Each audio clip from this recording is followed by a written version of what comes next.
పోయింది గోదావరి తాను తెప్పున్న ఎగిసింది Godavari. Hi, hello, నమస్తే అండి. ఎలా ఉన్నారు మీరు? నేను చాలా బాగున్నానండి. మీరందరూ కూడా ఆయురారోగ్య ఐశ్వర్యాలతోటి సుఖ సంతోషాలతోటి మీరందరూ ఉండాలని ఆ భగవంతుడిని, ఆ శివ పరమాత్మని నేను ప్రార్థిస్తున్నానండి. రేపు తెల్లారితే శివరాత్రి, మనందరికీ పెద్ద పండగ. ఈ పండగని అందరం కూడా ఎంతో జాగ్రత్తగా తెల్లవారుగట్లే లేచి స్నానం చేసి మనం చక్కటి అభిషేకాలు చేసుకుని గుళ్ళో పళ్ళు ఇచ్చుకుని కొబ్బరికాయలు కొట్టుకుని ఇవన్నీ చేసుకుని ఉండగలిగిన వాళ్ళు చక్కగా ఉపవాసం ఉండొచ్చు, రాత్రి జాగారం చేయొచ్చు. ఎవరు ఓపికని బట్టి వాళ్ళు చెయ్యాలండి. ఒకళ్ళు చేశారో లేదో అని మనం అనుకోవటం అనేది అది అసంభవం. అందుకని మనకి ఎంత ఓపిక ఉంటే అంతవరకును ఆ దేవుణ్ణి పూజించుకుని ఆయన అనుగ్రహం మనం పొందుతాం. రేపు అందరూ కూడా మీరు చక్కగా శివరాత్రి పర్వదినాన్ని చక్కగా ఆనందంగా ఉండండి, ఆనందంగా జరుపుకోండి. ఇప్పుడు మీ అందరికీ నేను ఒక స్వీట్ చూపెడుతున్నానండి. అది చాలా చాలా చాలా ప్రసిద్ధి చెందిన స్వీటు. అందులో రేపు తప్పకుండా తినవలసిన స్వీట్ అది. ఎందుకంటే అది ఏదో అని అనుకోకండి, కంగారు పడకండి. చిలకడ దుంప అనేది శివరాత్రి రోజున తింటారు. ఆ చిలకడ దుంపకి శివరాత్రికి చాలా సంబంధం ఉంది. అందరూ ఉపవాసాలు ఉంటారు. ఉపవాసాలు ఉన్నప్పుడు మా చిన్నతనం నుంచి కూడా ఈ చిలకడ దుంపలు ఉడికించి పెట్టేవారండి మాకు. ఆ ఉపవాసం మేము ఉంటాము పేచి పెట్టేస్తే మేము ఉంటాం అని పెద్దవాళ్ళతోటి అప్పుడు ఆ చిలకడ దుంపలు మాకు ఉడికించి చక్కగా పెట్టేవారు. అది ఎందుకంటే ఆ దుంప వల్ల మనకు ఆకలి వెయ్యదు. చాలాసేపు మనం ఆకలి వేయకుండా ఉండొచ్చని ఒక్క కారణం. నెక్స్ట్ దీంట్లో బ్రహ్మాండమైన ప్రోటీన్స్ ఉంటాయి, ఫైబర్ ఉంటుంది, అన్నీ ఉంటాయి. చిలకడ దుంప ఆరోగ్యానికి చాలా మంచిదండి. అందుకని ఈరోజు రేపు మీరు తినేలాగా చక్కటి హల్వా చేస్తున్నాను చిలకడ దుంపతోటి. చాలా బాగుంటుంది. తమిళనాడు అక్కడ కూడా చాలా ఎక్కువ చేసి అవే తింటారు. అది ఎలా చేస్తారు, దానికి ఏం కావాలి అనేది మీకు చూపెడతానండి. ఇదిగో చిలకడ దుంపలు చిన్న కప్పుతోటి కప్పున్నర అయ్యాయి. ఇవి కొద్దిగా తక్కువగా మీకు తీపిని బట్టి వేసుకోండి. ఇది కప్పున్నర కన్నా కొంచెం తగ్గించి బెల్లం, ఇదిగో జీడిపప్పు, ఇదేమో యాలక పొడి, ఇదిగో నెయ్యినండి. ఈ ఇంగ్రీడియంట్స్ తోటి మీకు బ్రహ్మాండమైన హల్వా నేను చేసి చూపెడతాను. మీరు అందరూ రేపు చేసుకుని చక్కగా దేవుడికి నైవేద్యం పెట్టుకుని మీరు తిందురు. కానీ రండి వీడియోలోకి వెళ్దాం. ఇదిగోనండి, ఇప్పుడు స్టవ్ వెలిగిస్తున్నాను. నేను స్టవ్ వెలిగించి కొద్దిగా నెయ్యి వేసుకుని అందులోను మనం జీడిపప్పు చక్కగా దోరగా వేయించుకుందాం. దీంట్లోనూ మనం వాటర్ మిలాన్ని అవి కూడా వేసుకోవచ్చండి, పుచ్చగింజలు కూడా వేసుకోవచ్చు. మనం చూడండి ఈ హల్వా చేస్తాం కదా, కార్న్ ఫ్లోర్ తోటి చేస్తాంగా హల్వా, అలా వేసినట్టే దీంట్లో వేసుకోవచ్చు. ఇష్టమైన వాళ్ళు వేసుకోండి. నాకు అవైలబుల్గా లేవు, అందుకని నేను జీడిపప్పు వేస్తున్నాను. అది జీడిపప్పు వేసి చక్కగా ఎర్రగా వేస్తానన్నమాట. దీన్ని ఈ హల్వాకి చాలా మంచి పేరు ఉందండి. ఇది శివరాత్రి రోజునే చిలకడ దుంపలు తినాలి అని అంటారు, అదొకటి. నెక్స్ట్ మరి ఏం సంబంధమో తెలియదు. ఈ మాఘమాసంలో చిలకడ దుంపలు పంట అండి. ఎక్కడ చూసినా చిలకడ దుంపలు బాగా వస్తాయి. అందుకనో మరి ఎందుకో తెలియదు శివరాత్రికి చిలకడ దుంపలు తిని తీరాలి అంటారు. కొందరు ఉడకపెట్టుకుని తింటారు, కొందరేమో ఉడకపెట్టి బెల్లం వేసి నెయ్యి వేసుకు తింటారు. రకరకాలుగా తినచ్చు. ఇది ఎలా తిన్నా కూడా ఇది అమోఘమైన టేస్ట్ అండి. ఇది అయిపోయాక మీకు వేగాక తీసి మళ్ళీ ప్రాసెస్ చూపెడతాం. ఇదిగో జీడిపప్పు చక్కగా వేగిపోయింది. ఎర్రగా ఇలా వేగాలి. వేగితేనే బాగుంటుంది స్వీట్లో. తెల్లగా ఉంటే అన్నం ఉండదు, రుచి ఉండదు. ఇప్పుడు మనం ఈ నెయ్యిలోను ఇదిగో ఈ బెల్లం వేసేద్దాం.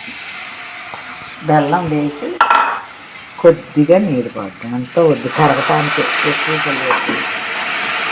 లేకపోతే ఎక్కువసేపు మన పైన అంతా వేస్ట్ చేసేస్తుంది. ఎక్కువసేపు మనకి ఎక్కువ నీళ్లు పోసుకోకంట. ఇలా ఎర్రగా చూసారా ఎంత బాగా వేయాలని. ఆ కలర్లో వేగాలండి ఎప్పుడు కూడా. జీడిపప్పు అనేది ఆ కలర్లో వేగాలి. ఈ బెల్లం పంచదార కూడా వేస్ట్ చేసుకోవచ్చు, కానీ పంచదార అంత టేస్ట్ ఉండదు. అంతసేపు చిలకడ దుంపకి బెల్లమే బాగుంటుంది. నేనైతే బెల్లంతో చేస్తాను ఎప్పుడూను. ఇప్పుడు ఈ శివరాత్రికి తమిళనాడులోను ఈ ప్రసాదం తప్పకుండా హల్వా చేసి దేవుడికి నైవేద్యం పెడతారండి. మా వాళ్ళందరూ ఉన్నారు అక్కడ, వాళ్ళు అలా చేస్తూ ఉంటారు. దేవుడి ప్రసాదం ఏంటంటే ఈ చిలకడ దుంపలు చక్కగాను ఇది చేసుకుని వాళ్ళు బాగా చేస్తారండి. ఇలా కరిగింది, ఇది అదిగో పాకం రావక్కర్లేదు, కరిగిందంతే. అలాగా ఈ కరిగిన దాంట్లోనూ మనం ఇది వేసేద్దాం. 1.5 కప్పు అండి ముద్ద, కొంచెం ఇంచుమించు ఒకటి పోసి. నేను ఏంటంటే మామూలుగా 1 కప్పు వచ్చింది అనుకున్న ముద్ద వస్తే కనుక 3/4 కప్పు బెల్లం పోయండి. కప్పుకి 3/4 కప్పే, అరకప్పు అయితే తక్కువ అవుతుంది. అంచేత 3/4 కప్పు బెల్లం పోస్తే మీకు చక్కగా సమానంగా సరిపోతుంది అన్నమాట. ఇదంతా దీంట్లో మెల్ట్ అవుతుంది, నెమ్మదిగా మెల్ట్ అయ్యేలాగా తీసుకోవాలి. చాలా సులువునండి, చాలా రుచి, చాలా ఆరోగ్యం ఈ చిలకడ దుంపలు. అందులోనండి తెల్ల దుంపల కన్నా ఎర్ర దుంపలు చాలా టేస్టును తీపి ఎక్కువ ఉంటాయండి చక్కగాను. అందుకని మీరు ఎక్కడైనా ఎర్రదుంప దొరికితే కనుక వదలకండి. ఎర్రదుంప చాలా టేస్ట్గా ఉంటుంది. అదంతా మరి జాగ్రత్తగా దగ్గరగా తిప్పుతాను. ఇప్పుడు కొద్దిగా నెయ్యి వేద్దాం. ఇప్పుడు అలాగా అప్పుడప్పుడప్పుడు కొద్దిగా వేసుకోవాలి నెయ్యి, ఒకేసారి వేయకూడదు. అది కొద్దిగా వేసాను. మళ్ళీ కాసేపు ఉన్నాక మళ్ళీ వేస్తాను. ఇది మళ్ళీ దగ్గర పడ్డాక ఇది ఇలా దగ్గర పడుతుంది. దగ్గర పడ్డాక మళ్ళీ నేను చూపెడతాను. ఇదిగోనండి, ఇది ఇలా పడుతుంటే చక్కగా అలాగేగి పడాలి. పడితే మనకు పాకం వచ్చినట్టు లెక్క. నెయ్యి వేస్తున్నాను, ఒక 5-6 చెంచాలు నెయ్యి పట్టింది. ఇది ఇలా ఉన్నప్పుడే నెయ్యి వేయాలి. ఇప్పుడు మనకు ప్యాన్ నుంచి సెపరేట్ అయిపోతుంది అన్నమాట. అది అలాగా సరే. ఇప్పుడు ఈ టైంలోనూ అది కదా పొంగుతుంది చూసారా, కొద్దిగా పైకి వస్తుంది నేతితోటి, అంటే తయారైపోయింది. ఇప్పుడు కొంచెం యాలకుపొడి వేద్దాం. యాలకుపొడి వేస్తే టేస్ట్ ఇంకా బాగుంటుంది. ఇది ఆరోగ్యానికి చాలా మంచిదండి. చిలకడ దుంప కూడా నొప్పులు అవి తగ్గుతాయని డాక్టర్లు తినమంటున్నారు. బంగాళదుంప కన్నా ఈ చిలకడ దుంప చాలా అంటారు. రత్నపురి దుంప అని వస్తు అంటారు, స్వీట్ పొటాటో అని కొందరు అంటారు, రకరకాలుగా అంటారు. ఇదిగో చూసారా, అదిగో అలా ఆగి పెడితే మనకి వచ్చినట్టు అన్నమాట. ఇదిగో ప్యాన్ కూడా సెపరేట్ అవుతుంది. నెయ్యి వేసింది, నెయ్యి పీల్చేసింది 5-6 చెంచాలు కూడా. ఇప్పుడు కొద్దిగాను ఇదిగో ఇది కొంచెం దీంట్లో కలిపి పైన గార్నిష్ చేద్దాం. కాస్త మనకి వీడియోలో అందంగా కనపడాలంటే అలాంటి పనులు చేయాలి, కానీ నేను అంత ఇంట్రెస్ట్గా చేయను, ఊరికే ఏదో సరదాగా అంటున్నాను. కానీ టేస్ట్ ఉండాలి, కానీ అందం ఏంటండి, టేస్టే కావాలి. ఇంతేనండి, చక్కగా చూసారా. అది అలా అంటుకోవట్లేదు చూసారా ప్యాన్ని, ఇదన్నమాట. అది అలా అంటుకోకుండా ఉంటే మనకు తయారైపోయినట్టు లెక్క. చక్కగా యాలకుపొడితోటి దాంతో చిలకడ దుంప హల్వా చాలా చాలా బాగా తయారైంది.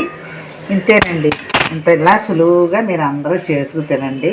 రేపు శివరాత్రి తప్పకుండా చేసుకోండి మీరు అందరూ. ఇదిగోనండి మీ అందరి కోసం ఎంతో అమోఘమైన రుచితోటి చిలకడ దుంపతోటి హల్వా. ఈ హల్వా రేపు తప్పకుండా చేసి దేవుడికి ప్రసాదంగా పెట్టండి. చిలకడ దుంప అంటే మాఘమాసంలోనే ఎక్కువ తింటారు. అందులో ఈ ప్రసాదం కూడా సూర్యభగవానుడి గుడిలో కూడా చిలకడ దుంపల నైవేద్యం పెడతారండి నాకు తెలిసినంతలో. అలాగా చాలామంది దీన్ని ఈ మాఘమాసంలో తింటారు, శివరాత్రి ముఖ్యంగా తింటారు. అందుకని దీనికి శివుడికి చాలా దగ్గర సంబంధం ఉంది. కాబట్టి మీరందరూ కూడా నేను చేసినట్టుగా ఈ హల్వా చేసుకుని మీ పెద్దవాళ్ళకి పెట్టారనుకోండి, ఎంత సంతోషపడతారండి. వాళ్ళ పళ్ళు ఉన్నా లేకపోయినా చక్కగా మెత్తగా తింటారు. ఏమండి, మీరు తిని మీ పెద్దవాళ్ళకి పెట్టి మీరు తిని మీ పిల్లలకి పెట్టండి.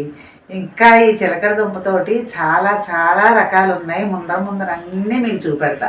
దీంతో రకరకాల పూరీలు, ఇంకా స్నాక్స్ బోల్డని ఉన్నాయండి. అవన్నీ మీకు ముందర వీడియోలో చూపెడతాను. ఈ వీడియో కనుక మీకు నచ్చితే లైక్ చేయండి, షేర్ చేయండి, కామెంట్ చేయండి. నా ఛానల్ తప్పకుండా సబ్స్క్రైబ్ చేసుకోండి. Thank you very much.